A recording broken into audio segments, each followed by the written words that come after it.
안녕하세요.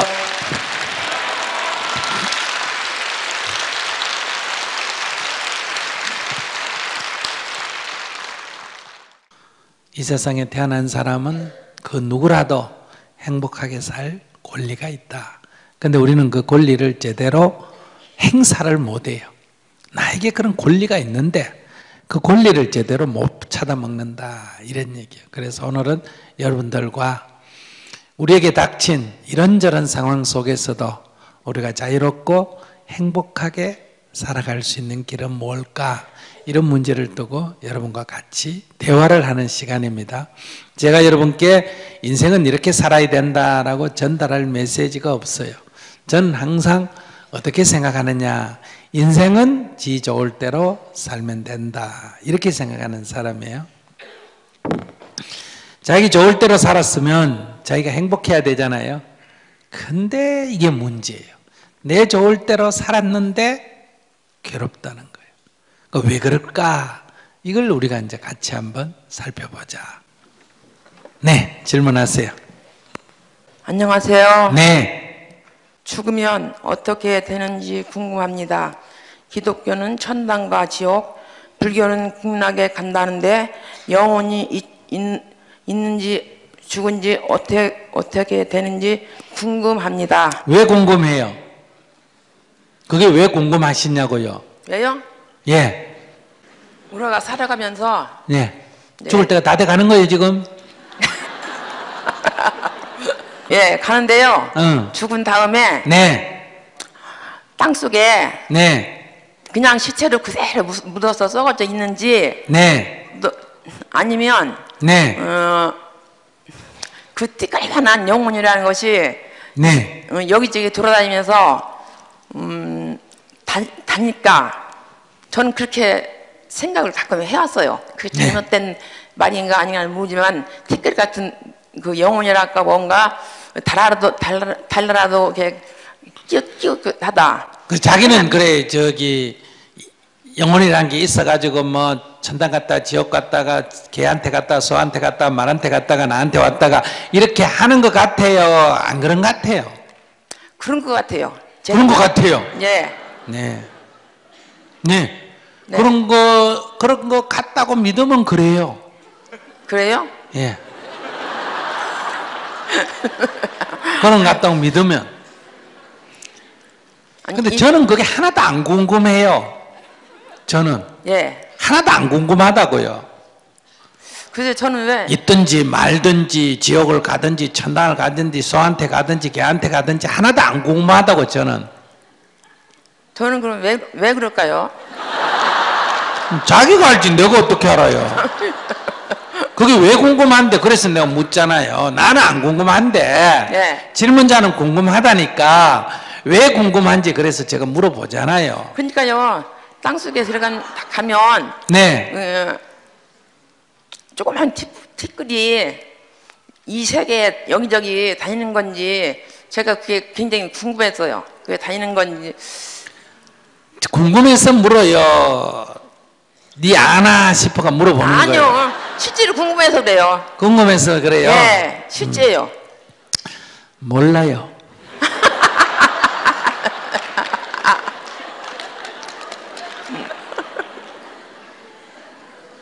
그럼 저는 할 말이 없겠네요.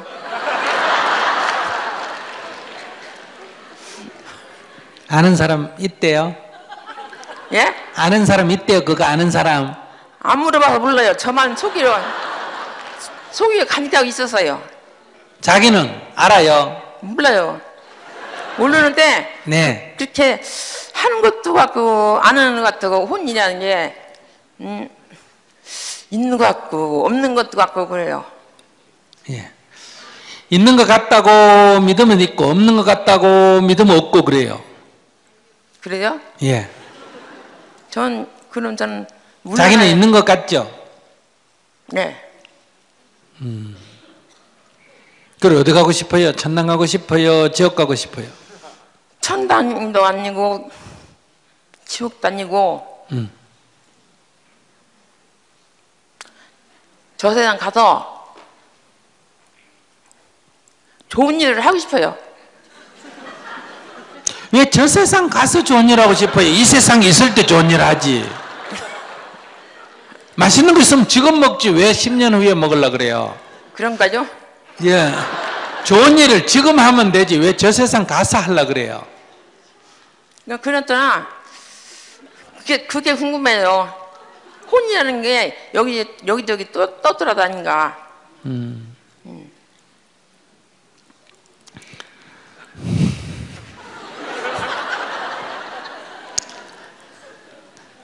사람이 이렇게 같이 사귀다가 같이 지내다가 헤어지면 섭섭해요 안 섭섭해요? 섭섭해요. 네.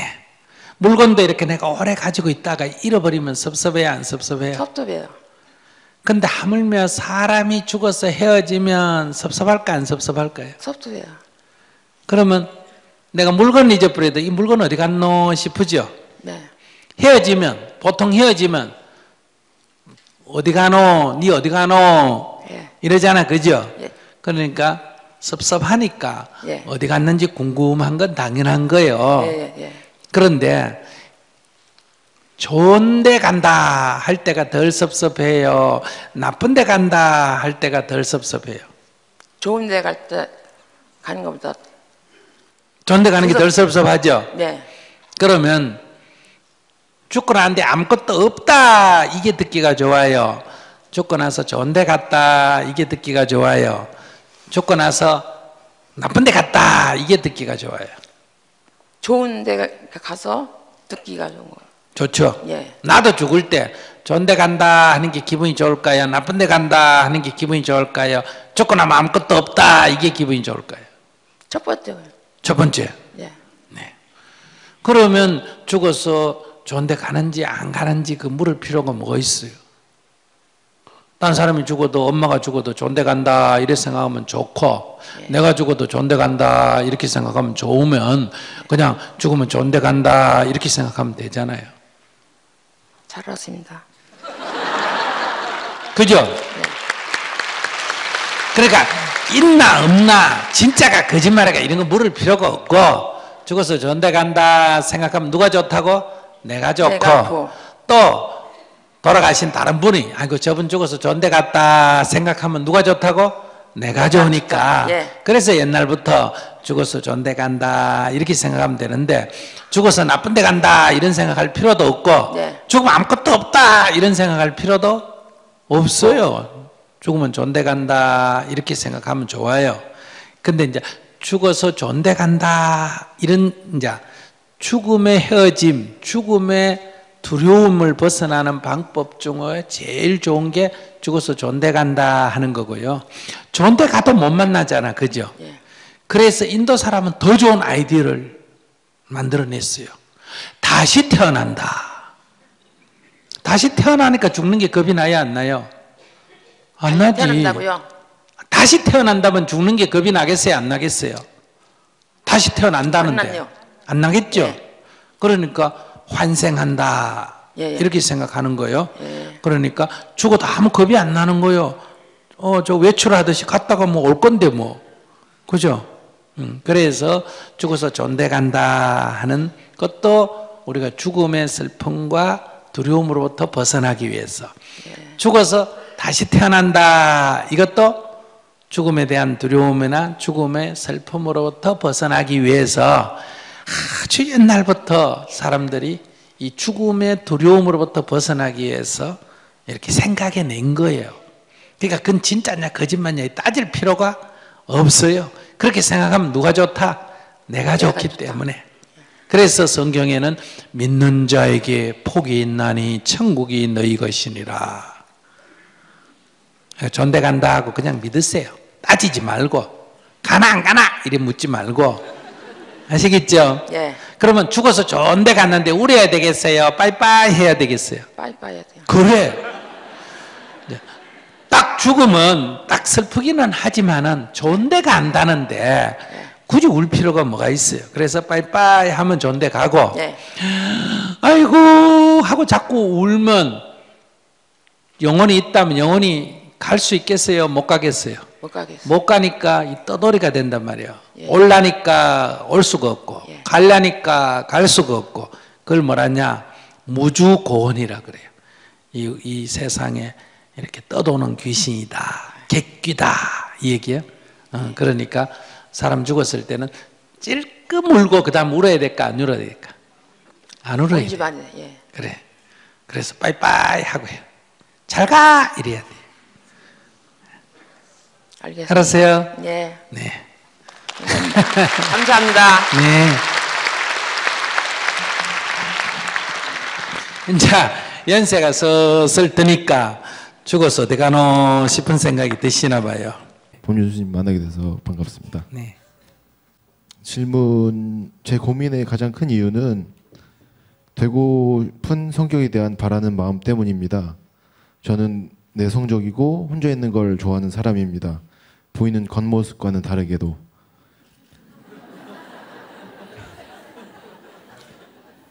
이러한 성격에서 오는 장단점 중에서 단점에 대한 피해가 좀 크다고 느껴집니다.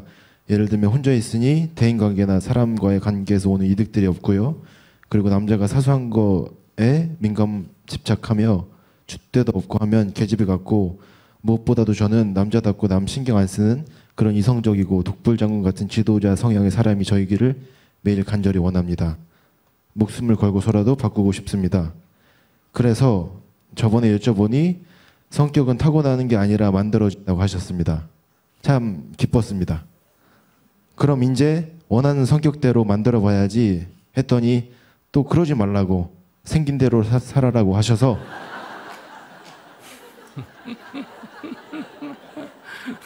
혼란이 와 있습니다. 제가 주저하는 이유는 단 하나입니다.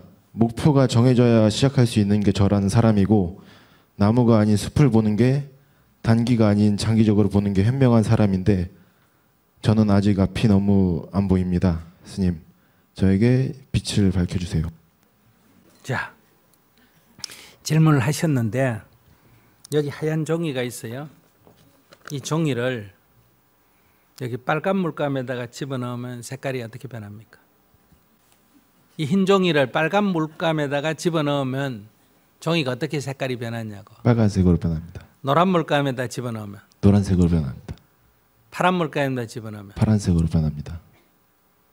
그러니까 이 색깔은 이 종이에게 원래 있었어요, 나중에 물들은 거예요?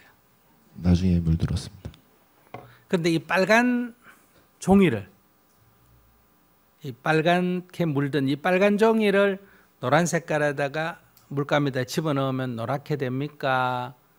노랗게 잘 안 됩니까? 잘 안 됩니다. 그러면 자기 질문에 대한 어느 정도 윤곽이 잡혔을 것 같은데.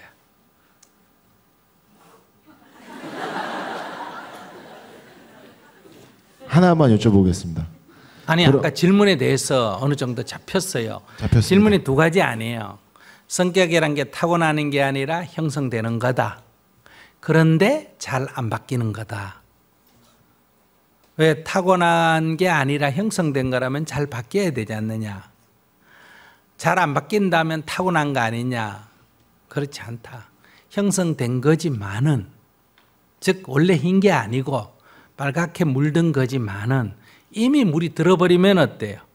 색깔을 바꾸기가 쉽지가 않다 이 얘기예요. 자기가 한국에서 태어났기 때문에 한국 사람이에요? 한국에서 자랐기 때문에 한국 사람이에요? 태어났기 때문에 한국 사람. 그러면 한국에서 딱 태어났는데 태어날 그날 비행기에 싣고 미국에 가서 미국 사람에게 입양이 돼가 자랐다.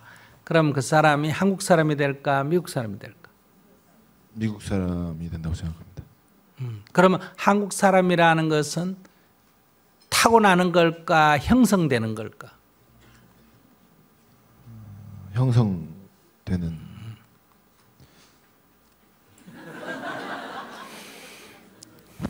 그러면 한국 어린아이인데 태어나자마자 일본에 가서 키워버렸어.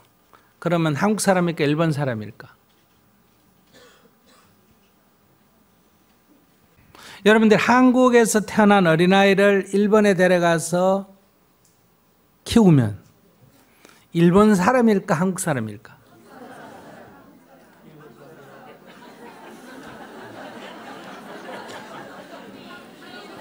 자, 코리안을 일본에 가서 키웠다. 그러면 코리안일까 재패니즈일까 이 말이에요. 여기 외국인이 계시니까. 자, 코리안이다. 한국에서 태어난 아이를 일본에 입양해가지고 일본 부모에 대해서 자랐어요. 그랬는데 이 아이가 코리안이라 한국 사람이라고 생각하는 사람 손 들어봐요. 손 내리고. 이 사람은 일본 사람이다, 재패니즈다 이런 사람 손 들어봐. 반반이야. 자, 일본 사람일까 한국 사람일까?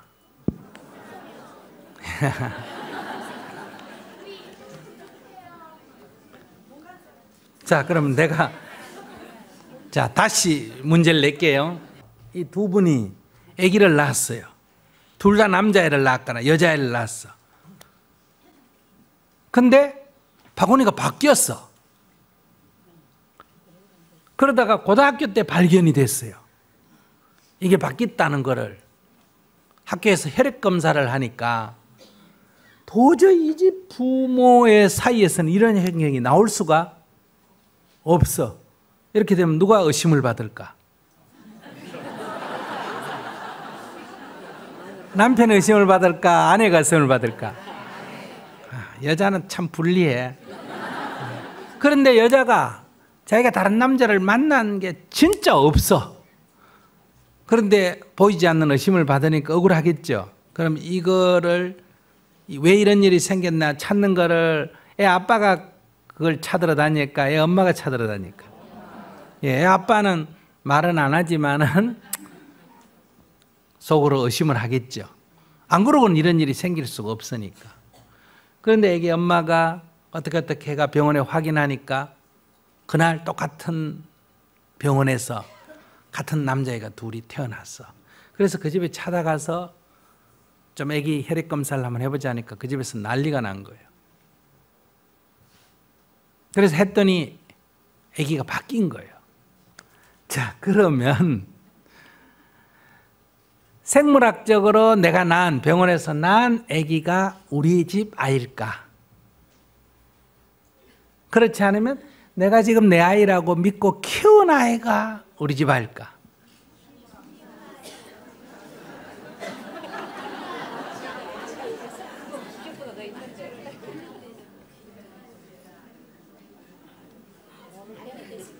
자, 손 들어봤어요. 자, 내가 낳은 아이가 원래 병원에서 내가 생물학적으로 낳은 아이가 내 아이다. 그러니까 찾아와야 된다. 이렇게 하는 사람 손 들어봐. 내리세요. 내가 키우고 있었던 지금 15년간 키우고 있었던 이 아이가 내 아이다. 이렇게 생각하는 사람 손 들어봐. 네, 이것도 반반이네. 그러면 실제로 있었던 일을 두 가지 소개하면 한 10년 전에 있었던데 중학교 3학년 아이가 남자아이가 둘이가 바뀌었어. 그랬는데 한국 사람들은 그 아이를 바꿨습니다. 즉 생물학적으로 자기가 낳은 아이를 자기 아이라고 바꿔서 데려갔어요. 근데 작년에 있었던 일인데 프랑스에서 또 이런 일이 생겼습니다. 이면은 여자아이인데 대학교 1학년 때 이걸 알았어요. 그래서 바꿨어. 1년을 살아보고 다시 바꿨어요. 양쪽 집 다. 누가 내 아이다? 내가 키운 애가 내 아이다. 여러분 같으면 어느 쪽을 선택할래요?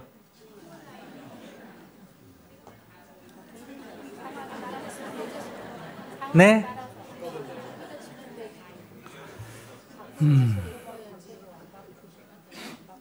다시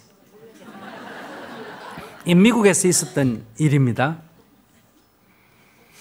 미국에서는 이 여자가 불임, 아기를 낳지 남편이 불임, 남편의 아기를 낳지 못할 때 어떻게 합니까?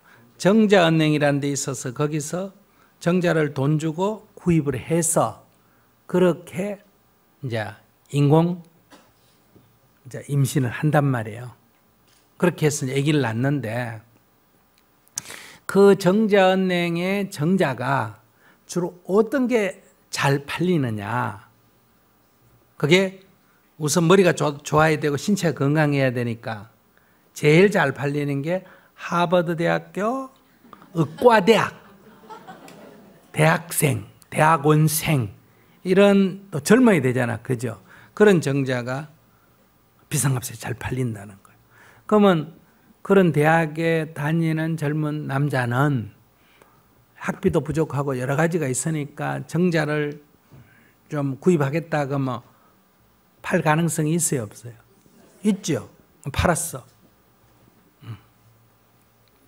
그런데 이제 이게 거기 보면 정자의 이 정자 소유자의 이 뭐예요? 모 대학 또는 무슨 과, 신체가 얼마고 키가 얼마고 얼굴이 어떻게 생긴 건강하고 개인 프라이버시는 제외하지만 그게 거기 기록이 돼 있다 이 말이에요. 그럼 그걸 보고 사람들이 구입할 거 아니에요. 그래서 이제 아기가 태어나는데 그렇게 되면 한 사람의 정자가 여러 군데 뭐가 좋다 그래야 되나 요즘 스펙이 좋은 사람은 여러 군데 팔릴 거 아니에요, 그죠? 근데 거기서 태어난 아이가 다시 대학생이 됐어. 그리고 어떻게 하다가 자기와 같은 아버지, 생물학적으로 아버지인 친구를 알게 된 거예요. 인공수정을 했다 이래가 얘기를 하다가 그걸 서로 알아보니까 둘이가 같은 아버지인 거예요. 전혀 관계가 없는 집아이인데 그러니까 이 두 사람이 궁금해진 거예요. 도대체 우리 아버지는 어떤 사람일까? 그러잖아요. 우리 아버지, 생물학적인 아버지는 어떤 사람일까? 그랬는데 도대체 우리 형제들이 얼마나 될까 해가지고 조사를 해봤더니 걔들이 찾은 게 대여섯 명이 됐어요. 그래서 걔들이 같이 아버지를 찾아가 봤다는 거예요. 자, 아버지가 이런 아들이 5, 6 아들, 딸들이 찾아오면 아버지가 어떨까? 기억을 할까 못할까? 자기가 옛날에 젊을 때 정자은행에 정자 판 것도 잊어버릴 수도 있지, 그지? 이제 이거 얘기하니까 그때 그런 일이 있었다. 근데 이게 아버지로서의 어떤 책임감이나 이런 게 있을까 없을까? 전혀 없겠죠. 근데 생물학적으로 따지면 이분이 아버지잖아. 근데 이게 과연 아버지라고 할 수 있을까?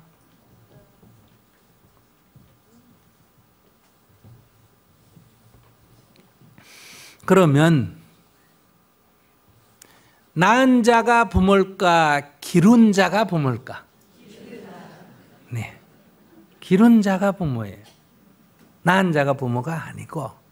그런데 옛날에는 낳은 자와 기른 자가 일치했습니다. 거의 100%. 그러니까 부모는 낳은 자가 부모다 이렇게만 했어요. 그런데 이렇게 이동이라든지 인공수정이라 이런 게 없은 시대니까. 그런데 이제 입양도 많고 여러 문제가 발생해서 이 문제를 우리가 다시 살펴보면 누가 부모라고? 기른 자가 부모예요. 생물학적으로는 낳은 자가 부모인데 이게 생물학적이고 인류학적으로는 기른 자가 부모예요. 즉 기른다는 것은 이 내 속에 있는 이 정신력이 이걸 컴퓨터로 치면 몸은 하드웨어고 이 정신작용은 뭐다? 소프트웨어인데 그 소프트웨어를 내가 컴퓨터에 받아야 그러니까 윈도우 뭐 95든 96이든 한글 컴퓨터 거를 받아야 뭐가 된다? 컴퓨터에 한국 말이 뜰 거 아니에요. 그죠? 거기다 영어판을 까면 영어가 되겠지. 그런 거하고 똑같아. 그러니까 부처님은 2600년 전에 이 우리들의 성격이다, 양반이다, 상놈이다, 카스트로 말하면 브라마이다, 카사트리다, 바이샤다, 수드라다, 이런 게 형성되어진 거다. 모든 사람은 다 그 타고나는 거다. 신이 만들었다. 이런 시대에 2600년에 이미 전에 부처님은 그것은 형성되어진 거다. 까르마라는 인도 말이 있는데 이거는 까르마 이러죠. 그것은 자기의 전생에 지은 것으로 해서 타고난다. 우리 사주팔자 이래 말하듯이. 근데 부처님은 그거를 형성되어진 거다. 이게. 언제 형성되어지느냐? 몸은 정자와 난자가 결합할 때 딱 한 번에 기본 구성이 형성되지만은 우리들의 이 정신작용은 시간을 흘러가면서 이렇게 평생 형성돼 가는데 제일 중요한 게 3살 때까지, 태어나서 3살 때까지 자아가 형성된다. 기본판이 형성된다. 근데 이때 형성된 거는 태어난 것 마냥 바꾸기가 굉장히 어렵다. 안 바꿔진다. 그러니까 안 바꿔지니까 뭐라고 한다? 태어날 때 가지고 왔다. 이렇게 이해한 거예요. 그걸 갖다 천성이라 그래. 그래서 3살 버릇 8까지 간다. 천성은 못 고친다. 천성이 변하는 거 보니 죽을 때가 다 돼가구나. 이런 말이 있다. 이 얘기예요. 그러니까 붓다의 위대함은 바로 이것이 비록 바뀌기가 어렵다고 하더라도 정해져서 나온 게 아니고 뭐 하는 거다? 형성되어진 거예요. 형성되어졌다는 것은 변할 수가 있다는 거예요? 없다는 거예요? 있다는 거예요. 그래서 이 세상에 태어난 이 세상에 있는 모든 것은 형성되어진 모든 것은 반드시 변한다. 이것이 뭐냐? 재행무상이다. 모든 형성되어진 것은 항상함이 없다. 이게 아니자 이렇게 말해요. 아니자. 말려로 아니자. 재행무상. 무상하다. 이런 얘기.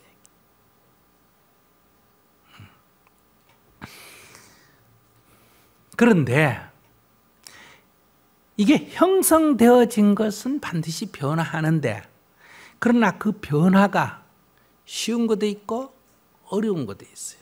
어릴 때 형성되어진 것일수록 거의 변화가 불가능할 정도로 어렵다. 그래서 타고난다 이런 말이 생겼다. 한국에서 태어난 사람은 한국인이라고 하는 특성이 일본 가서 살고 미국 가서 살아도 늘 가지고 있으니까 이건 타고난다 이랬는데 그렇지가 않습니다. 그러니까 만주에 있는 우리 고구려인들이 중국 사람이 고구려를 지배가 몇백 년 흘러버리면 고구려 사람이 다 죽고 중국 사람이 살까? 그 인종적으로 고구려인 사람이 중국 사람이 돼버릴까? 중국 사람이 돼버려요. 그러니까 일본에서 한국에 귀화해가지고 몇 세대를 지나버리면 뭐가 돼버린다? 한국 사람이 돼버리고. 그러니까 우리나라 성씨 중에 여기 중국 그 조상을 따지면 신라 시대 중국에서 왔다, 고려 시대 중국에서 왔다는 많은 사람이 있어요, 없어요? 뭐 백신이, 임신이 이것 올라가면 조상이 신라에서 태어났다 이거 없어요. 전부 어디서 왔다? 중국에서 왔다 이렇게 되잖아요. 신라 육부총장 이런 사람만 원래 여기 토착 세력이. 나머지 다 건너온 사람들이 많아요. 그러나 한국 사람이 돼버리는 거예요. 그래서 우리가 유전적으로 생물학적으로 조사하는 거 하고 차이가 납니다. 그래서 우리가 저기 유럽에 소위 헝가리라든지 핀란드라든지 그 다음에 이쪽 터키라든지 이쪽에 사는 사람들은 인도 유럽어족이 아니고 언어학적으로 어느 쪽에 속한다? 우랄 알타이어족에 속한다. 이런 거 한국 저 역사 공부할 때 배운 적 기억나요? 기억나요? 안 나요? 근데 그 사람이 생긴 게 한국 사람처럼 생겼나? 아니요. 그런데 하드웨어는 거기서 오래 있으니까 그 토착 인종인데 그 사람들 머리에 심어진 이 소프트웨어는 처음 시작할 때 이쪽 우랄 알타이어 족이 조상인 거예요. 그러니 이제 결론적으로 말씀드리면 이게 내 자식이다 할 때, 자, 내가 길렀으니까 내 자식인 거예요. 그럼 우리 집 아이인데 우리 아들이라고 하는데 얘는 나자마자 나는 직장 다니고 바빠가 할머니가 키웠어. 3살 때까지 할머니가 키웠어. 그러면 우리의 의식적으로는 이건 내 자식이라고 하지만은 이 아이는 나를 엄마라고 부르기는 의식적으로 엄마라고 부르지만 무의식 세계, 눈 감고 꿈속에서 자기 엄마는 누굴까? 할머니예요. 그러니까 내 아들이 아니고 형제예요. 그래서 나한테 함부로 막 대하는 거예요. 형제이기 때문에. 그 정이 없는 거예요. 이런 거를 여러분들이 이 아이가 자랄 때 어떤 경험을 했느냐가 그 아이의 성격을 결정합니다. 무슨 얘기인지 이해하시겠어요? 그래서 옛날에는 저건 타고났다, 사주팔자다 그랬는데 요즘은 심리 분석을 하면 이 아이의 소심한 성격은 어떻게 해서 형성됐고 이 아이의 대범한 성격은 어떻게 해서 형성되고 이 아이의 어떤 그런 건 어떻게 해서 형성됐다 이런 게 다 분석이 가능해져요.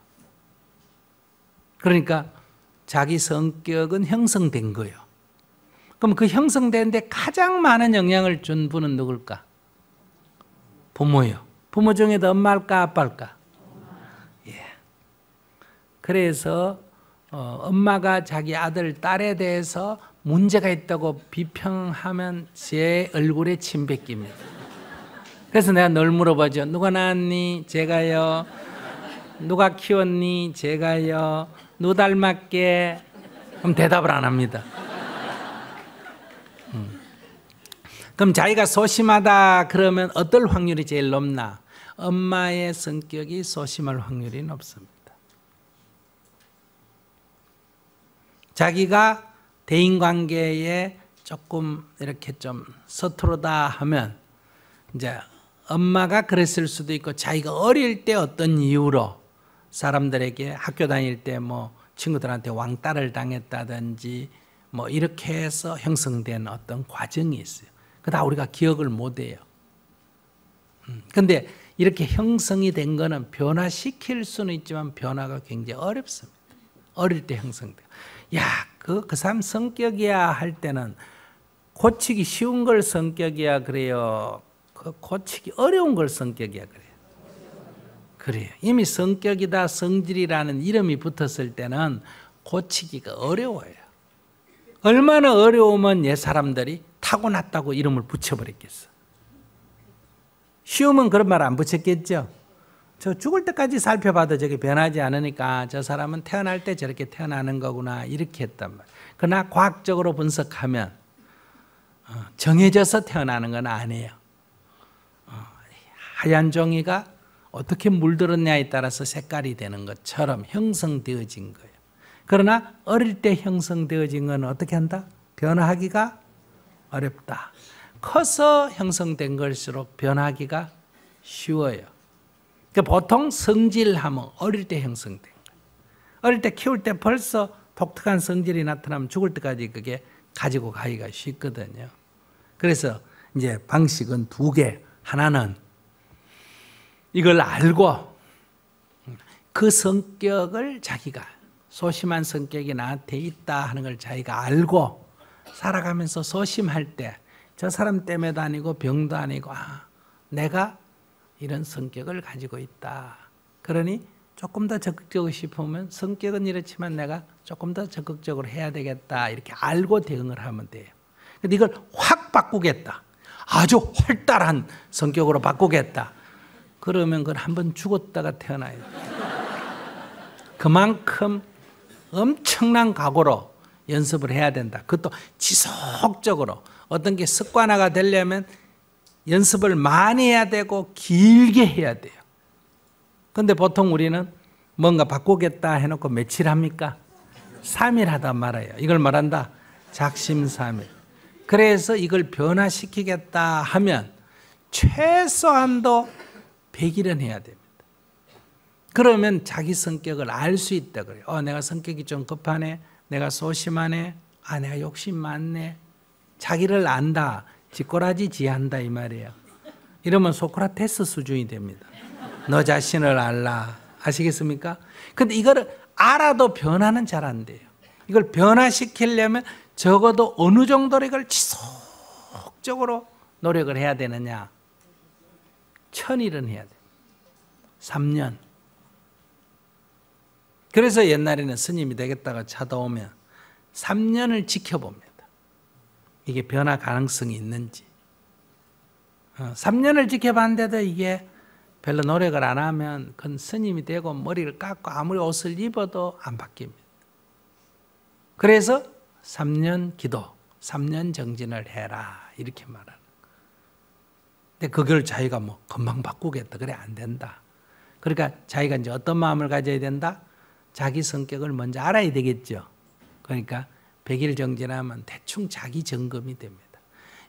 이거는 어떤 거는 변화시키고 어떤 거는 그냥 알고 살아야 돼요. 변화시키려면 지속적으로 그걸 변화시키기 위해서 얼마나 노력을 해야 된다? 최소 3년. 그러면 약간 이제 변화의 징후가 나타나기 시작합니다. 그렇게 꾸준히 노력해야지 자기처럼 막 금방 확 바꾸겠다. 그건 안 되는 거예요. 그래서 제가 생긴 대로 살아라 마 그렇게 얘기하는 거예요. 자, 질문 있으면 해봐요. 감사합니다. 네. 예, 안녕하세요. 네. 저는 이제 작년 겨울에 11월 달에 첫 아들을 장가를 보내고 이제 처음으로 이제 시어머니가 됐는데 네. 아직 경상도 사투리가 심해서 그렇습니다. 그런데 아직 서먹서먹해요. 며느리하고 저 사이가. 네. 며느리하고 저 사이가 서먹서먹해가지고. 그럼 처음 만났는데 서먹서먹하지. 아니, 우리 아들이 5년을 연애했고 결혼을 했는데 연애 동안에 몇 번 상견례 몇 번 봤을 뿐인데 그래. 몇 번 본 사람이 한 집에서 같이 살면 서먹서먹하지. 근데 그게 당연한 겁니까? 결혼하면. 당연하지. 아니 저는 아직 그게 받아들여지지가 않아요. 결혼하고 며느리와 시어머니가 관계가 됐으면 가정이라는 울타리가 생기는데 서로 돈독해야 되는데 그렇지가 않은 거예요. 그게 괜찮아요, 아직 그거는. 받아들여지지가 않아요. 내 아들을 뺏어갔는데 그게 쉽게 받아들여지겠어. 너무 당연한 거예요. 아니 아들 그거 저하고의 관계가 아니 그러니까 이게 예. 내 남자를 이게 데려갔는데 이 여자가 예. 그러니까 내가 그게 뭔가 좀 마음에서 서먹서먹하지. 자기는 남편하고 아들하고 두 남자 중에 선택하라면 어느 남자를 선택할래?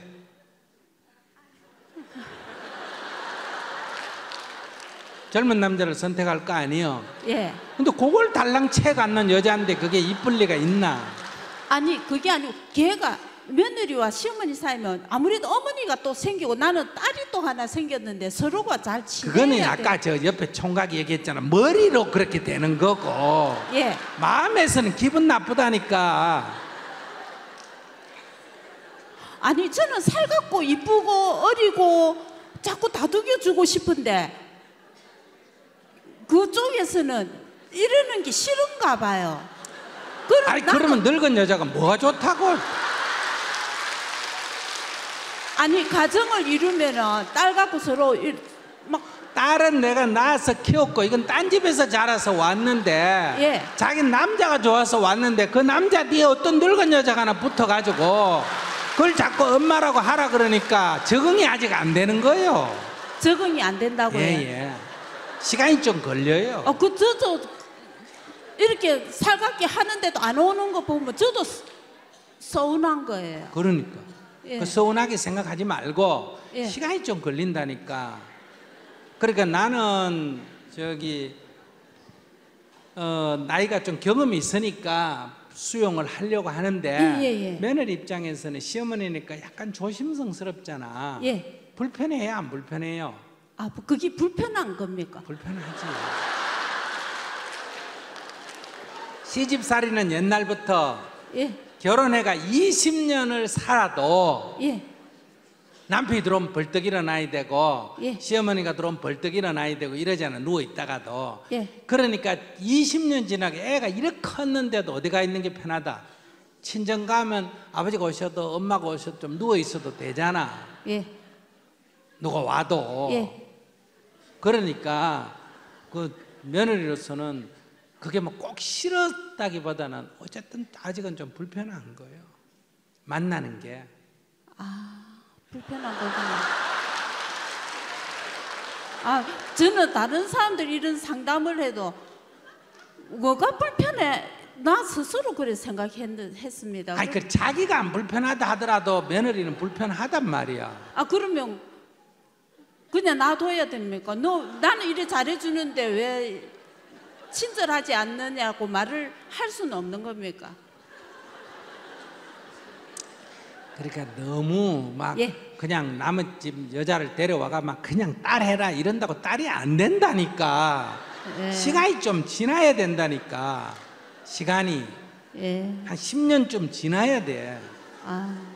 지금 얼마 됐어요? 6개월.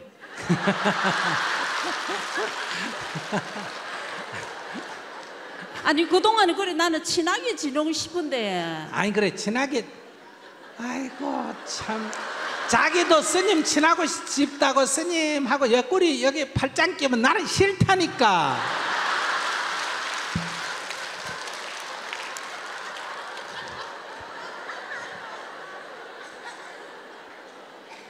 그러니까 그거를 좀 기다려 줘야 돼. 세상 사람이 다 내만 같지 않아. 그러니까 어떤 집에는 예. 이 며느리가 예. 엄마의 사랑도 못 받고 이렇게 좀 외롭게 컸는데 예. 이제 시어머니한테가 시어머니가 이렇게 참 잘해주니까 예. 어머니하고 마치만 너무너무 좋아. 예. 그런데 시어머니는 오히려 싫어하는 사람이 있고 예. 징그럽다고. 예. 어머니 내가 뭐 네 엄마가? 이러면서 이렇게 싫어하는 사람이 있어. 예. 그래 상담을 해보면 아이고 막 별로 안 좋은데 막 와서 애교를 떨고 해서 막 귀찮다고 이런 사람이 있고 예. 또 지금처럼 예. 시어머니는 딸처럼 이렇게 좋게 하려고 하는데 예. 며느리가 뻣뻣해가지고 좀 가까이 잘 안 하고 오히려 섭섭한 이런 경우도 있고 또 뭐 얄미운 경우도 있고 여러 종류가 있다는 거예요. 왜냐하면 사람마다 업식, 까르마, 인도 말로는 까르마, 우리 말로는 업식, 이 살아온 삶의 습관이 다르기 때문에 이게 적응하는데 시간이 좀 걸려요.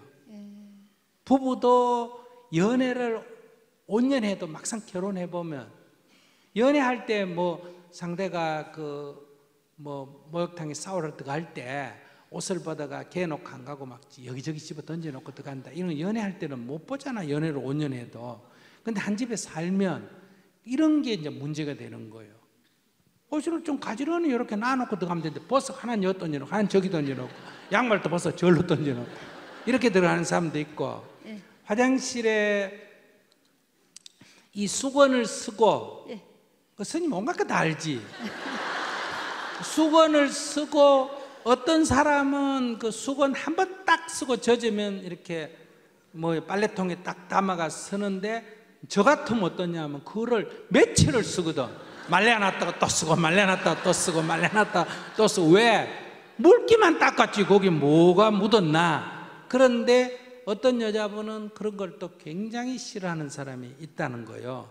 너무 빨래를 자주 한다고 또 남자는 싫어하고 여자는 또 그 지저분한 거 그걸 또 도로 걸어놓고 또 닦는다고 싫어하고 그 다음에 남자들 소변 놓으면서 여자는 앉아 놓으라 그러고 남자는 서가 너가 앞에 맨날 떨어뜨려 가지고 이거 갖고 싸우는 사람도 있고 뭐 사는 얘기 들어보면 천 가지 만 가지가 이렇게 갈등이 되는 거야. 어떤 여자가 또 들으면 그거 뭐 그 정도는 아무것도 아니라고 생각하는 사람도 있고 이렇게 해서 다 습관이 서로 다르기 때문에 음식 갖고 갈등을 일으키는 사람 또 이게 뭐예요? 목욕하는 거 갖고 또 싸우는 사람이 있어요.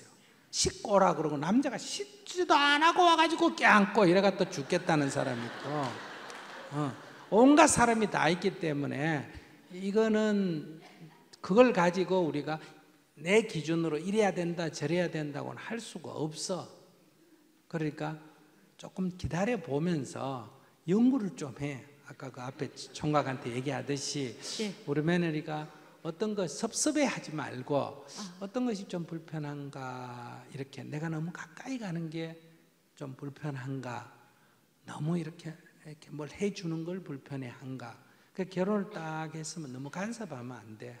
엄마가 잘해준다고 막 김치 담아가고 뭐 가져가고 또 가고 또 가고 이러면 이제 나중에 이제 천대받는 거예요.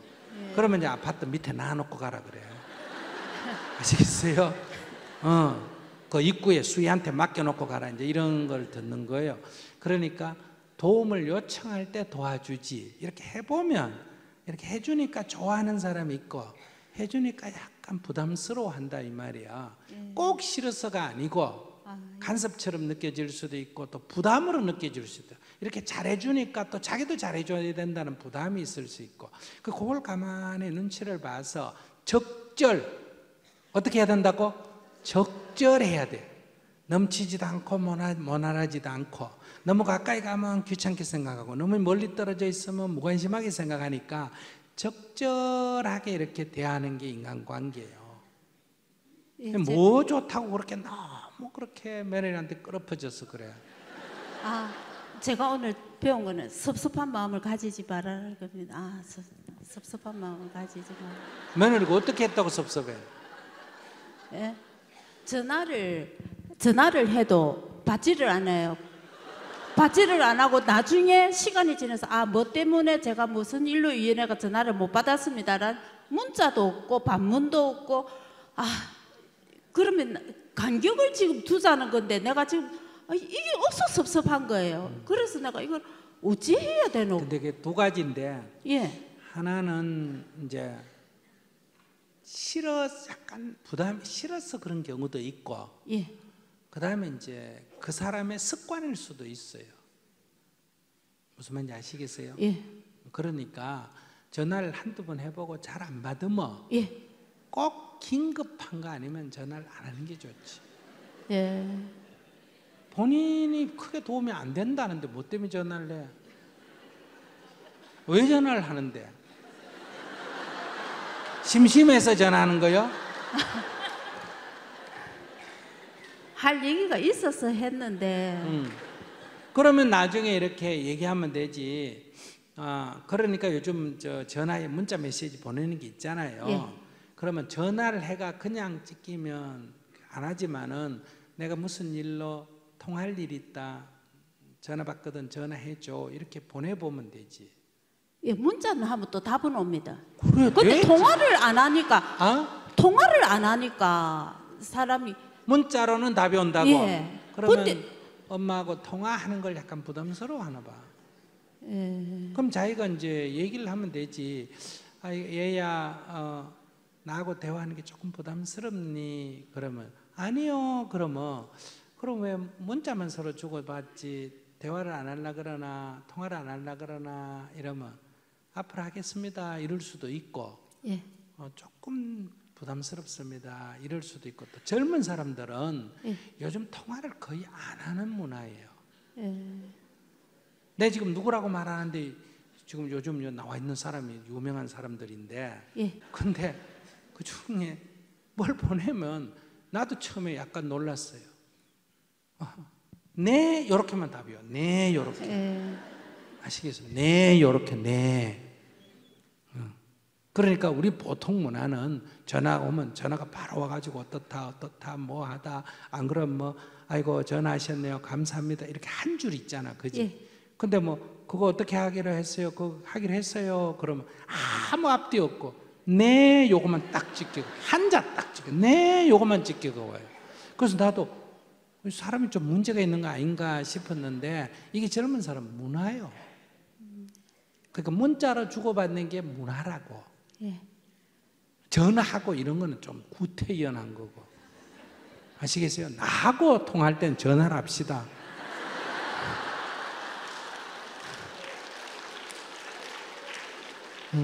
그러니까 그 며느리한테 물어보면 문화에 좀 젊은 사람 대부분 다 통화 안 합니다. 제가 옆에서 이렇게 봐도 다 문자로 보냅니다.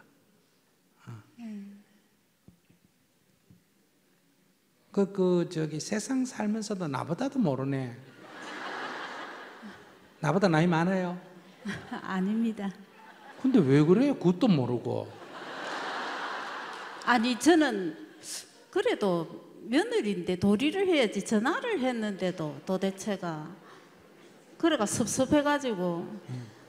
그러니까 그거는 며느리 나빠서 그런 게 아니라 첫째는 문화고 예, 두 불편한가. 번째는 문화가 아니라면 본인이 약간 부담스러울 수도 있으니까 요즘은 젊은 사람들은 어떤 정도 심한지 알아요?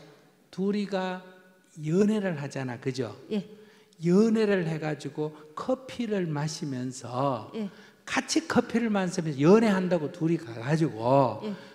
앞에 앉아가 마주 보고 예. 문자로 서로 보냅니다. 정말이에요. 신혼여행 가가도 문자를 보내고 있다니까. 그러니까 그 아마 어쩌면 그 문화 습관 때문일 가능성이 높어요. 문자를 보내면 답은 온다고 하니까. 예. 그러니까 그럼 거기다 문자를 보내요. 꼭 필요할 때는 너 목소리 듣고 싶다, 통화 한번 하자, 이렇게 문자를 따다다닥 보냈어요. 문자를 보낼 줄 알아요? 예. 나보다 낫네. 예. 나는 문자를 보낼 줄 몰라가지고. 예, 예. 잘 알겠습니다. 예, 감사합니다. 네.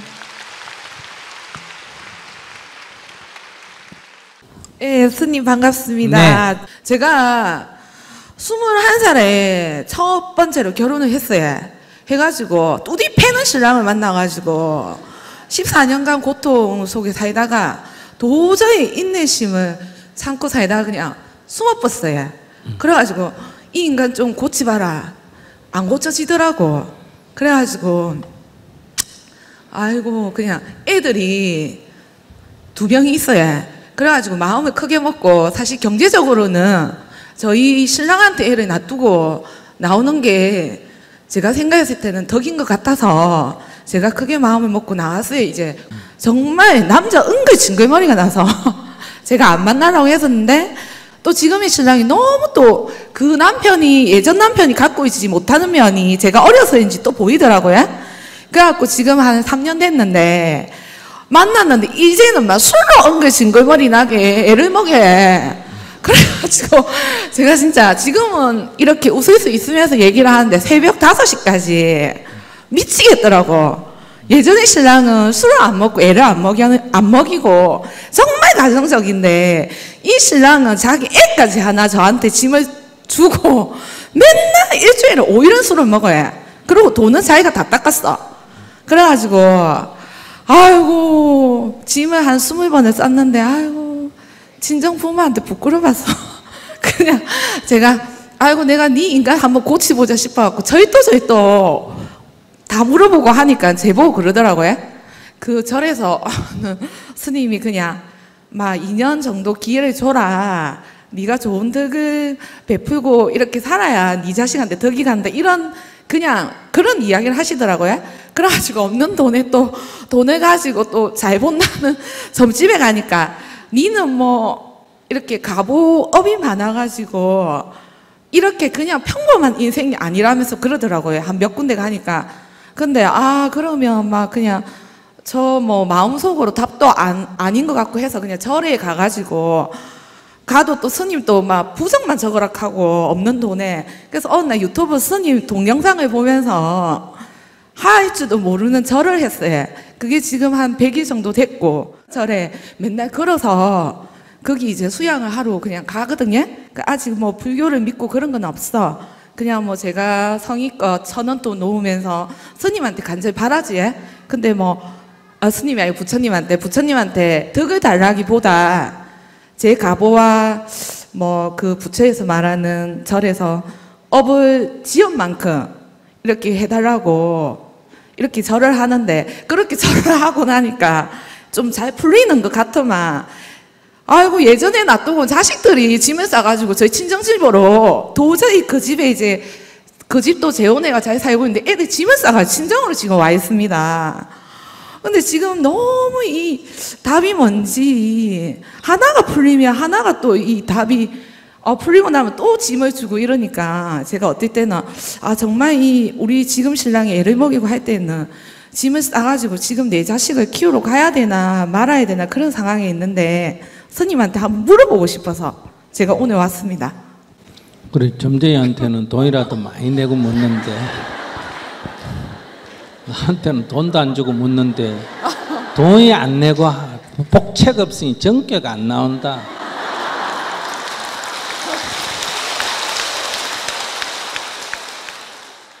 여기 어디 좀 내놔봐라. 돈을 너무 많이 써서 내날 돈도 없습니다. 그건 돈 좀 있을 때 나한테 물으러지. 다 떨어지고 왜 빈손으로 오노? 앞으로 많이 덕을 쌓겠습니다. 말대꾸는 그래도 하나도 안 빠지고 다 하네. 근데 나는 들으니까 이렇게 들리는 것 같아. 여기 있는 사람들한테 스님 보고는 너는 결혼 다 못 해봤지, 너는 한 번밖에 못 해봤지, 나는 2번이나 해봤다, 잘하면 3번째 할 수도 있다.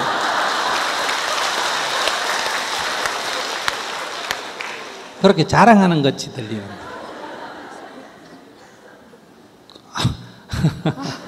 근데 뭐 울 일이 뭐 있어. 그러니까 하면 즐겁게 얘기하는 것 같아. 굉장히 자랑스럽게 얘기하는 거야. 아마 5번까지는 괜찮아. 근데 저기 처음 결혼했을 때 남편의 제일 큰 문제가 뭐예요? 그러니까 지금 생각하면 많이 이해를 하고 신랑을 많이 받들어졌을 것 같은데 제가 어려서인지 연년생 애들을 키우다 보니까 너무 힘들었어요. 근데 좀 군인이고 하니까 지금은 이해가 좀 가는데 성격이 욱 하면 그냥 말대꾸를 안 하는데도 다 때리 부수고 막 사람을 그러니까 말대꾸를 하면은 정말 겁이 날 정도로 좀 때려 패고 이렇게. 그러니까 제가 이제 14년 가만히 있는데 자고 있는데 와서 두드리 패고 앉아 있는데 와서 두드리 패고 그래야 말대꾸를 하니까 두드리 패고 그래요.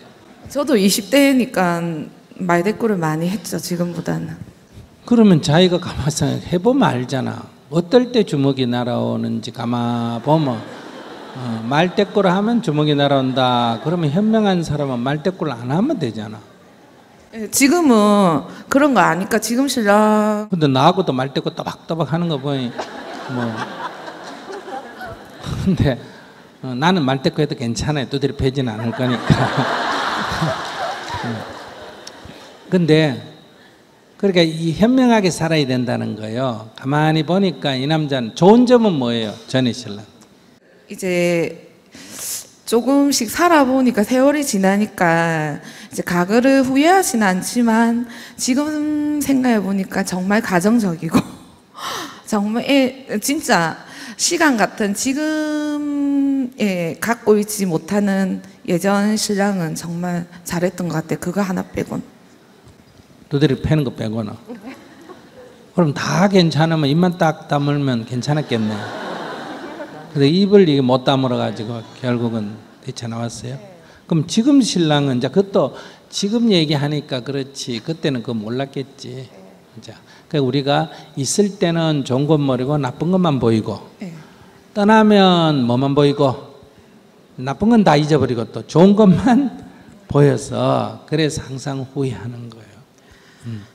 근데 지금 신랑은 이제 그런 걸 감안해서 보면 만약 떠나가 산다, 이 남자하고 떠나서 산다고 생각할 때 이 남자의 좋은 점이 뭘까? 자기가 처음에 만났을 때 좋은 점이 뭐였고 그 좋은 점은 나중에 헤어지고 나서 세월이 흘러서 보면 그 좋은 점은 또 그대로 있을 거거든요. 그 좋은 점이 뭐였어요? 예전의 신랑요? 지금 신랑. 지금 신랑은 지금 사니까 뭐 별로 좋은 게 없겠지. 정말 이제 제가 스님 유튜브를 보면서 그전에는 신랑한테 정말 불평불만 많았거든요. 그 말로 안 해도 다 아실 것 같고. 근데 정말 거기에 딸린 자식을 정말 저는 이해를 제 친자식하고 나이도 똑같고 하기 때문에 정말 이해를 한 번도 제가 우리 신랑 하는 거에 비하면 한 번 곁을 떠나본 적이 없어요. 근데 맨날 남들한테는 그렇게 술도 먹고 사람이 그러니까 너무 좋은데 가정적이지 못한 거죠. 근데 아니, 첫째 그러니까 뭐가 가장 나쁘다? 나쁜 건 술 먹는 게 나쁘다? 그러니까 시간 개념 없이 술 먹는 거. 그러니까 어쨌든 술 먹고 늦게 들어가는 거. 네. 좋은 점은 뭐예요? 좋은 점은 그냥 말이 없는 거. 그냥 이야기를 해도 술 안 먹었을 때는 부천가 싶을 정도로 그냥 양말 같은 것도 꼼짝 안 하고 하지만 그런 거는 그냥 제가 다 받아들일 수 있기 때문에 막 제가 그냥 속으로 참습니다. 근데 전에 신랑은 입만 다물고 있으면 되는데 입을 못 다물고 또 들이맞고, 이번 신랑은 지가 술을 먹든지 늦게 드든지만 내버려 두면 아무 문제가 없잖아. 예. 근데 그게 지가 술을 먹든지 뭐 늦게 들어든지 그거 왜 내버려 못 두나? 아 근데 맨날 돈도 막 한 번씩 저도 술을 배우게 하더라고요. 따라가 보니까 돈은 자기가 엉덩이가 막 가만히 못 있는 건지 다 쓰는 거예요. 1차, 2차, 3차, 4차까지요. 아니 그래 쓰든지 말든지 자기 돈 갖고 써요, 자기가 벌어갔어요, 빚내갔어요, 훔쳐갔어요. 뭐 자기 일을 하니까 빚내가 쓰는지 알 수는 없습니다. 근데 내 돈 안 쓰는데 그 무슨 상관이야? 근데 어떨 때는 저보고도 쓰라고 해요. 막 돈 없나 하면서. 술 먹는 자리 그래서 저는 이제 안 따라갑니다. 아니 그러니까 다시 돌아가서 가만히 있는데도 와서 두드리 패고 욕을 하고 이러면 사람이 살기가 힘들다, 이건 이해가 좀 된다 이 말이야. 그런데 뭐 지가 술 먹고 지 돈 쓰고 하는 건 내가 관여만 안 하면 아무 상관이 없잖아요. 네. 근데 뭐 살기 어려워요. 그 관여하면 괴롭고, 관여 안 하면 편안하면, 관여 안 하면 되잖아. 말만 잔소리하면 또 들이패고, 잔소리만 하면 괜찮으면, 잔소리 안 하면 되잖아. 이 사람이란 건 이렇게 딱 보고, 우리가 독약을 왜 안 먹어요? 그거 먹으면 죽으니까 안 먹는 거고, 보약은 왜 먹어요? 그거 먹으면 건강하니까 먹는 거고, 그리고 그건 입에 약간 써도 몸이 좋다니까 먹는 거고, 이건 맛있지만은 몸에 나쁘다니까 안 먹는 거고. 그러면 맛있다고 몸에 나쁜데도 먹고 죽겠다고 하는 거는 어리석은 자고, 몸이 좋은데도 쓰다고 안 먹는 사람은 우리가 어리석은 자다 이래 말할 수 있잖아. 그럼 자기는 그냥 어리석을 뿐이에요. 뭐 전생이고 뭐고 따질 필요도 없이 입만 다물면 아무 문제가 없는데 입을 빵빵긋 해가지고 괴로움을 자초하고, 관여만 안 하면 지하 일찍 들어도 늦게 들어는 관여만 안 하면 아무 사는데 지장이 없는데 뭐 때문에 그걸 관여해서 죽는다 산다 이래 난리냐 이거예요.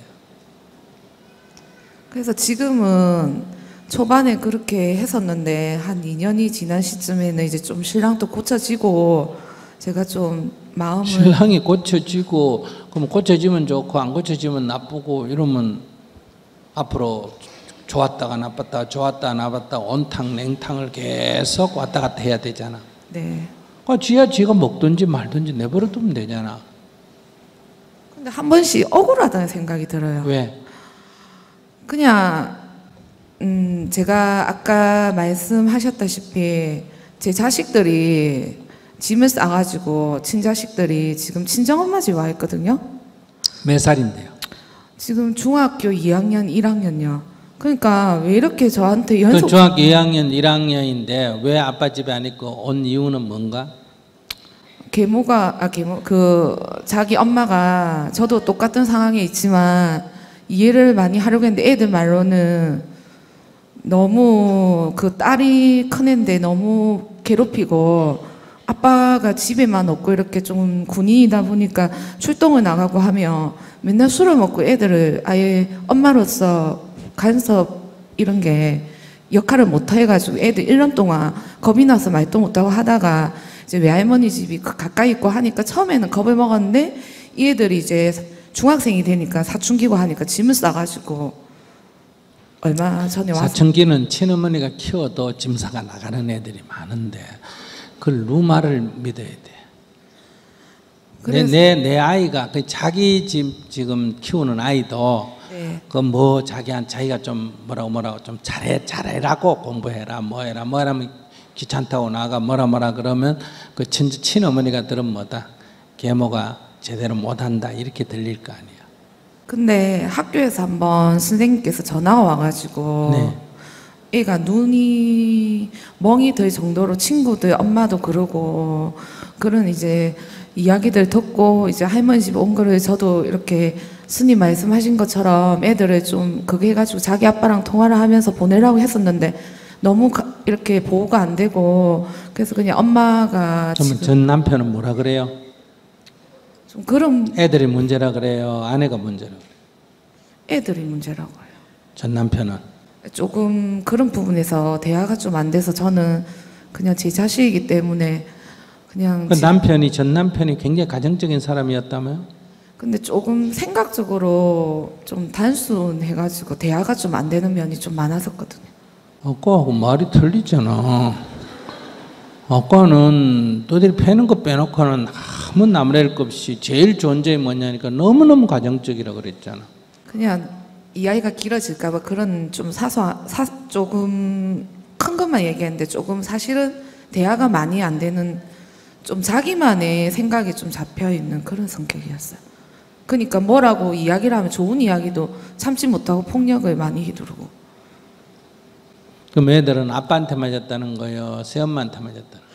그러니까 새엄마한테 맨날 맞고 1시, 2시까지 잠도 안 재우고 애들 속옷부터 그런 좀 제가 보니까 여자애들 같은 속옷을 보니까 엄마로서 이런 역할이 안 된 게 애들 말이 맞는 것 같더라고요.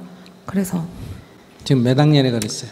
지금 딸은 중학교 2학년이고 중학교 2학년이면 속옷은 지가 빨아입지 왜 그걸 엄마가 해줘야 돼? 중학교 2학년이면 초등학교 되면 지가 밥 먹고 해 먹고 다녀야 되는데 중학교 2학년이 되는 게 지 팬티 런닝도 못 빨면 그건 뭐하노? 그걸 보고 엄마가 문제다는 것은 사고방식이 잘못됐다. 자기가 사물을 늘 자기식대로만 본다는 거야. 그러면 또 이 자기가 키우는 것도 아까 얘기했잖아. 자기는 뭐 정성들이 키우는데 불만이다 이런 얘기 했잖아. 그럼 또 그 상대편이 또 들으면 이렇게 이 친척 집에 아기를 맡길 때 누가 친척이 우리 애 좀 맡아줘. 예를 들면 뭐 시골인데 부산에 공부하는데 맡아달라. 뭐 외국에 주로 이런 게 많습니다. 외국에 조기 유학 보내는데 좀 맡아달라. 이런 거 내가 절대로 맡아주면 안 된다. 맡아주면 원수된다. 형제간에도 원수된다. 이 얘기가 지금 이런 거거든요. 그러니까 아이가 청소년이 됐다. 그러면 애가 지 하자는 대로 내버려 둔다. 그러면 잘못되면 나중에 뭐란다. 아이고 나는 네 믿고 애를 맡겼더니 돌보지도 않고 팽개쳤다. 이래 말하고 그 아이가 그래 못하도록 이렇게 언니 아이인데 나 믿고 맡겼는데 해가 이렇게 맡겼는데 해가 잔소리를 하면 애가 이제 반발할 거 아니에요. 그죠? 애가 반발하면 이제 불평이 많으니까 엄마한테 뭐다. 나 이제 못 있겠다. 이모가 맨날 어떻게 한다 저떻게 한다 어떻게 한다 저떻게 한다면 애를 야단치는 사람은 열에 하나도 안 됩니다. 다 속으로는 겉으로는 그래 우리 아이들 돌본다고 애쓴다 이러죠. 속으로는 남의 아이라고 네가 그렇게 하나 이렇게 돼요. 부모라는 건 다 애 말만 듣게 돼요. 그래서 자기가 자기 애인데도 못 견디겠다고 부부시간에 갈등이 있어가 팽개치고 나왔으면 새로운 여자가 들어와 가지고 그저 밥이라도 해주면 정말 고맙게 생각하고 항상 아이고 죄송합니다.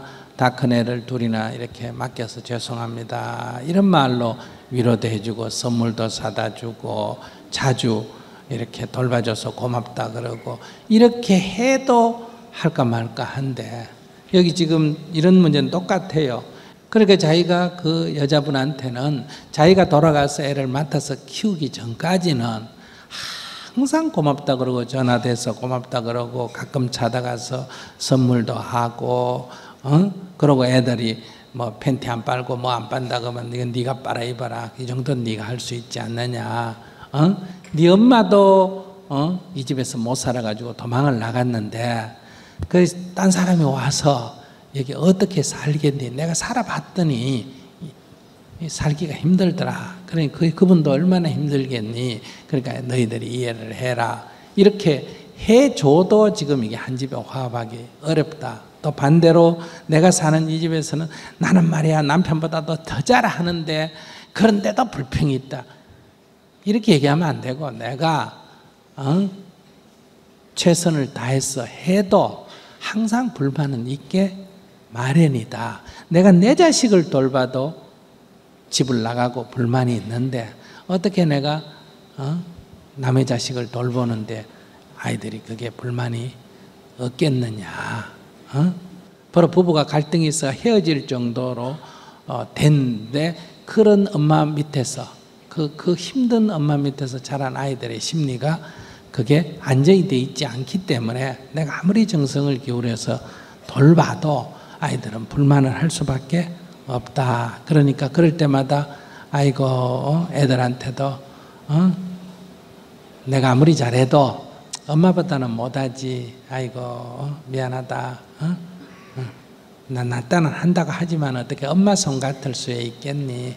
그러니까 너희들이 감안해서 부족하지만 좀 봐줘. 이렇게 해야 이게 융화가 될 수가 있다 이 말이야. 근데 자기는 이제 거꾸로 생각해. 내가 한 게 아니라 자기 말하는 거 보면 저쪽 집은 새로 들어온 여자가 제대로 애들을 못 돌봐가 문제다 하고 이 집은 내가 돌본다고 돌보는데 이것들이 불만이다.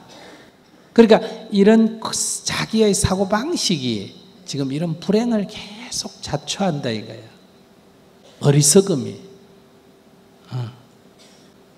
네, 알겠습니다.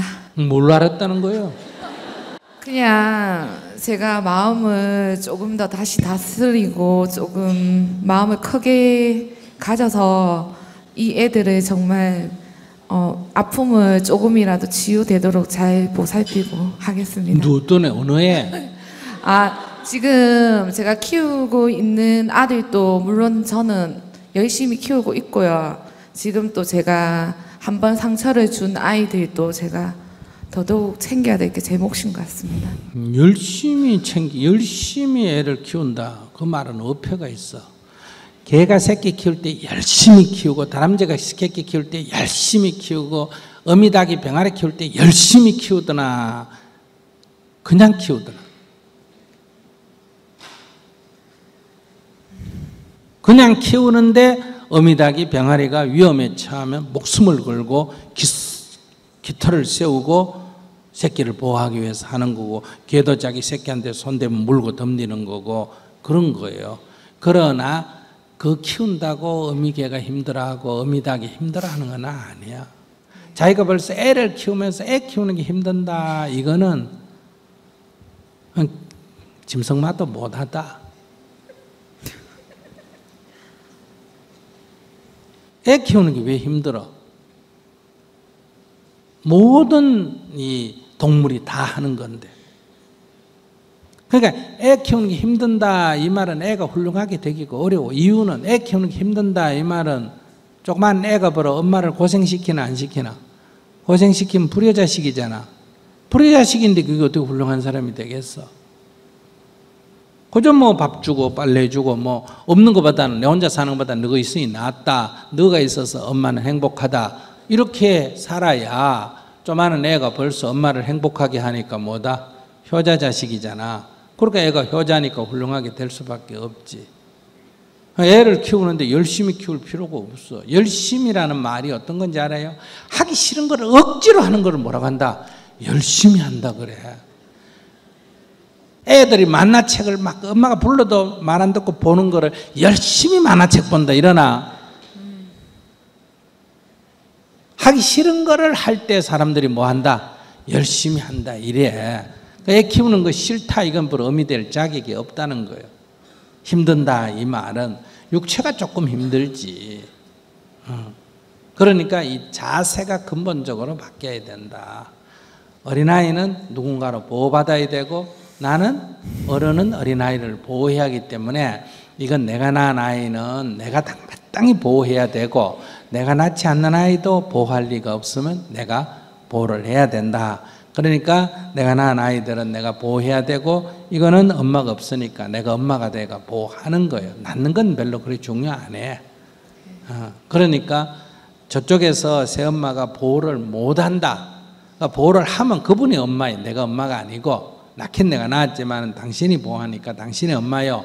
그러니까 내가 지원을 후원을 해줘야 되고, 그 다음에 이 아이는 내가 키우니까 이게 내가 엄마니까 누가 낳았든 내가 보호를 해야 된단 말이에요. 그럼 이 아이는 저 아이가 급하니까 이 아이를 놔놓고 간다. 이거 사고방식이 틀리고, 이 아이를 돌보지만 저 아이도 집을 나왔다 그러면 누군가가 도움이 필요하다 하면 자기가 돌봐야지. 그럼 남편은 운운하면 되잖아. 데리고 들어와서 같이 살면 안 되나? 저쪽에 친권 양육권이 다 있기 때문에 애들 그 아빠 쪽도 더 문제가 복잡해질 것 같고 해서 데려가겠다고 하는데 애들이 안 가려고 해요. 그래, 애들 안 가려고 그러면 어떻게 하는데요? 제가 이제 일주일에 계속 왔다 갔다 두 집을 챙기고 있는데 사실 좀 마음적으로 어떨 때는 항상 이 큰 짐이 숙제인 듯 마음속에 항상 이러니까 마음이 안 편합니다 사실. 좋다. 그러면 자기 이쪽 집에 가서 일해주고 저쪽 집에 가서 일해주고, 저쪽 집 이쪽 집에는 주 업무로 월급 100만 원 주고 저쪽 집에는 파트타임으로 80만 원 주면 자기 힘들지 않을 거 아니에요. 안 그러면 이쪽에는 300만 원 주고 저쪽에는 200만 원 주면 자기 실제로 저 둘이 어머니 집에 애 둘이 낳아놓고 자기가 가서 일주일에 한 2, 3일 가서 돌보고 또 집에도 돌봐놓고 또 아침 일찍 가서 저 집에 돌보고 이러는데 월급을 딱 인건 미쳐가지고 좀 많이 주면 자기 힘들어도 할 거 아니야. 하겠죠. 그럼 돈이 애보다 낫다는 거 아니야. 돈 안 주면 내 애도 귀찮고, 돈 주면 남의 애도 성심성의껏 돌보고. 그래, 그게 우리 마음은 한데 그건 엄마는 아니에요. 엄마는 천금을 손에 나가도 내 자식을 보살펴야 되고, 응? 우리가 어린애를 돌볼 때는 돈이 얼마 드냐 이런 걸 따지면 안 된단 말이에요. 좋은 옷 입히고 무슨 좋은 분유 먹이고 이게 중요한 게 아니라니까. 그런 엄마, 자기를 희생하면서 아이들을 성심성의껏 돌보는 사랑을 먹고 아이들은 자란단 말이에요. 그래서 그 결국 사랑이 없다는 거 아니야. 돈으로 때우는 거 아니야. 그러니까 자기는 뭐 한 여성으로서 얘기를 들어보면 참 힘들겠다 하는 거 이해는 되지만은, 그렇게 해서 아기를 키우면 이쪽 저쪽 집 다 자기는 고생은 했지만은 크면 자기는 외로워지지. 벌써 남자 복이 없잖아. 남자 복이 둘이 만나봤지 한 번 더 바꿔보면 복이 있을까? 이번에는 하나는 폭력 남편이고 하나는 술주정뱅이 남편이고. 이제 안 하죠. 그렇게 되면.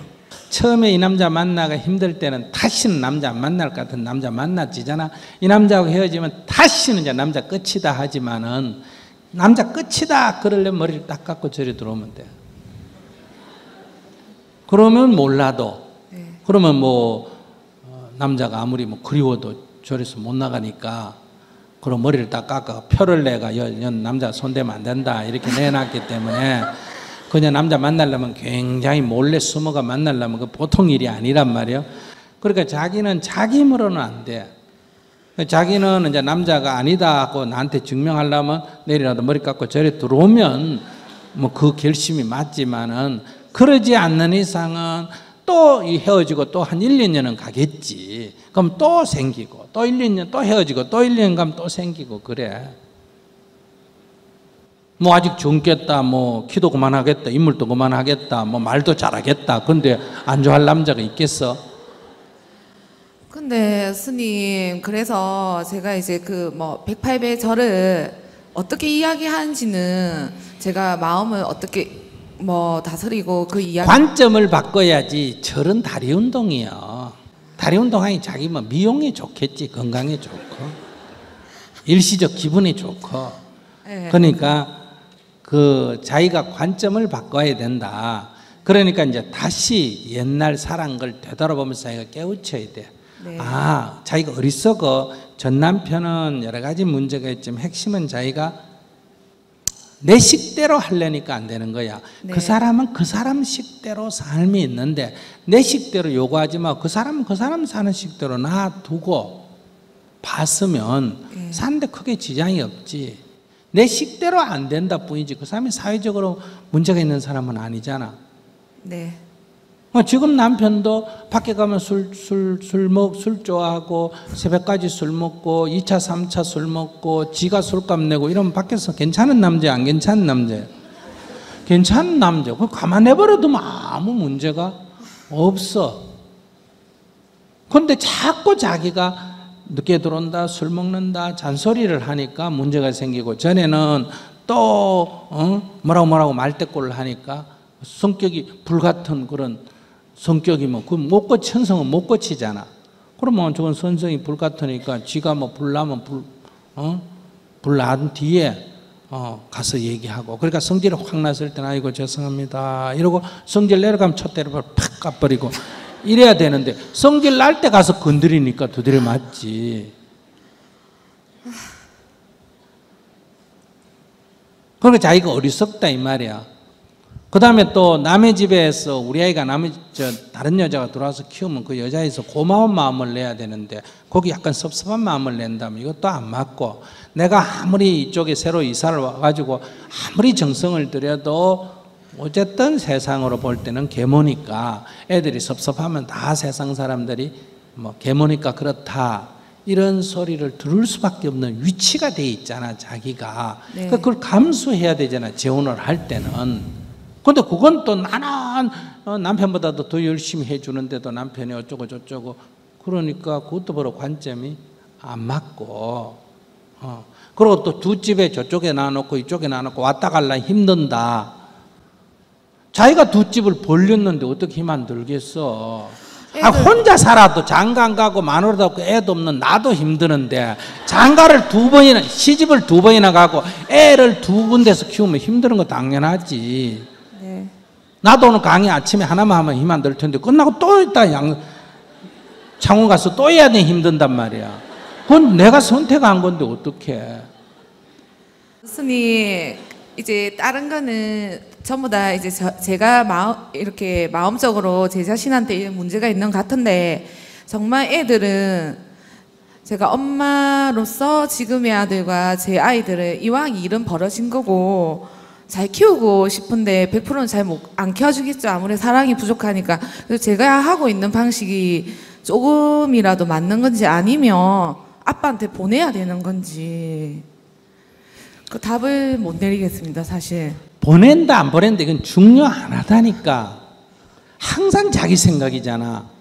애가 가겠다면 보내고 있겠다면 놔두지. 그건 내가 결정할 일이야. 나는 애가 할머니 집에 와도 돌봐주고 남편 집에 있어도 그러면 그 여자한테 고맙다고 인사하고 우리 집에 오면 남편한테 돌봐줘서 고맙다고 하고 그러니까 그거를 내가 일로 와야지 절로 데려가지. 이건 자기는 생각할 필요가 없는데 엉뚱한 거 갖고 머리 쓰니 머리는 아프지.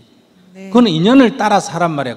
애들이 할머니 집에 와 있으면 할머니 집에 가서 돌봐주고 애들이 아빠한테 가 있으면 아빠한테 고맙다 그러고 그 새어머니한테 고맙다 그러고 미안하다 그러고 지야 술을 먹든지 뭘 먹든지 그건 내가 따질 일이 아니란 말이야. 나는 술 안 먹지만은 애를 밥 안 해주고 그 여자는 술을 먹지만은 밥을 해주잖아. 누가 낫니? 그건 뭐 사고방식이 문제지. 그러니까 항상 아이에 대한 사랑이면 내 아이를 돌봐주는 사람 할머니가 돌주면 할머니한테 고맙다 그러고 남편이 안 돌본다고 뭐라 그러면 안 된단 말이야. 제일 문제는 내가 안 돌보고 뛰쳐나왔기 때문에 나는 누구한테도 할 말이 없단 말이야. 그러니까 남편이 돌보면 남편 고맙다 그러고 애 둘이 데려왔으면 자기 재혼했겠어? 애 떼놓고 몇 개 놓고 나와가 돌아다니니까 남자가 생겼지. 솔직하게 말해가 무슨 뭐 주고 거기는 주고 와. 지 시집 가려고 놔놓고 왔지. 좀 억울하지? 사실인데 어떡해. 받아들이고 지금 후회하고 살고 있습니다. 후회하기는 뭐 후회해. 후회를 왜 해. 자기가 한 거 책임을 져야지. 그러니까 돌이킬 수는 없어서 책임을 지려고 하는. 책임을 지는 자세는 그 여자한테 고맙다고 하란 말이야. 남편한테도 고맙다 그러고 친정 어머니한테도 고맙다 그러고 네. 애들이 뭐라 그러면 아이고 엄마가 미안하다 미안하다. 그렇다고 뭐 돌아간다 안 간다 애들 데려올까 말까 이런 머리 쓰지 말라니까. 네. 자기 집까지 머리 써가지고 잘 된 일이 하나도 없잖아. 무엇도 지가 머리 쓸라 그래.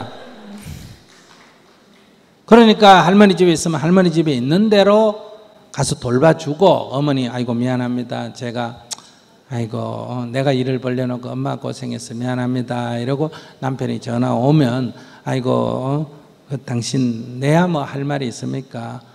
애를 두고 내가 무슨 죄인이 할 말이 있습니까? 당신 뜻대로 하십시오. 저는 어디든지 당신을 돕겠습니다. 그러고 집에 들어가면 그 새엄마한테 전화해서 아이고 내가 애를 낳아놓고 제대로 못 돌보고 당신한테 맡겨서 미안합니다. 고맙습니다. 이렇게 얘기하고, 또 이쪽 집으로 만약에 내가 데리고 오자 이러면 안 된단 말이야. 그러면 남편이 부담스러우니까, 혹시 남편이 아이고 여보 그 너무 당신 거 보니 힘드니까 우리 집에 와서 키우면 어떨까 이렇게 하면, 아이고 그러면 좋지만 야 내가 차마 당신한테 그런 말을 할 수 있어요 이렇게 얘기하면, 이 남자가 술 먹는 거 좋아하니까 마음이 넓어서 그럴 수도 있는 남자예요. 깐깐한 남자, 그 가정적인 남자는 그런 거 못 하는데, 이 술 먹는 남자는 또 그런 것도 할 수 있는 남자예요. 이 다 장단점이 있다니까.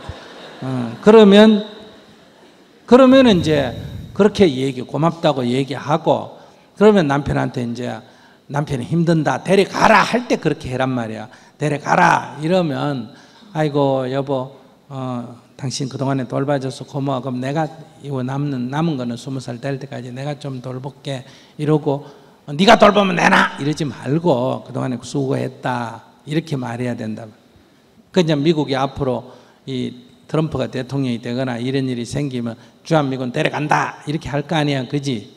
그러면 바지가랑이 잡고 가지 마라 이러면 뭐 내놔라 그럴까? 돈 내놔라 이런단 말이야. 아시겠어요? 그렇다고 뭐 가려면 가라 이러면 기분 나쁘단 말이야. 이제껏이 이 새끼 몇십 년 도와줬더니 은혜도 모른다 이렇게 된단 말이야. 그러니까 아이고 항상 자기 뜻대로 가겠다 그러면 어떻게 말해야 된다.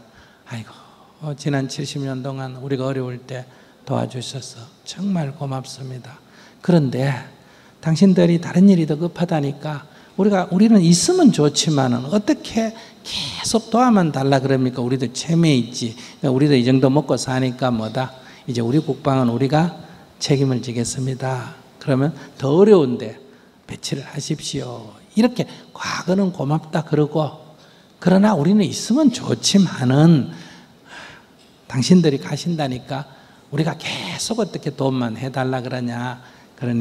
그러면 우리 일은 우리가 좀 알아서 책임을 지겠습니다. 이렇게 말해야 되고, 있겠다 그러면 나가라 이러면 이제 배신감 느낄 거 아니야, 그지?